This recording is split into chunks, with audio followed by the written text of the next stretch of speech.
Ang tower. Victory! Nag-ML ka na naman. Yung mga tupiin dyan, di mo ba nakikita? Bulag ka ba? Ako nga lang. Siguro pag naghiwalay tayo, mag-uwi ka ng babaeng, magtutupi sa mga ito.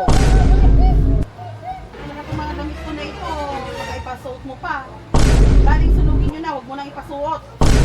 Ano ipapasuot? Yung medium yun. Anak ka ng pu. Ah, ganon. Anak ka ng pu.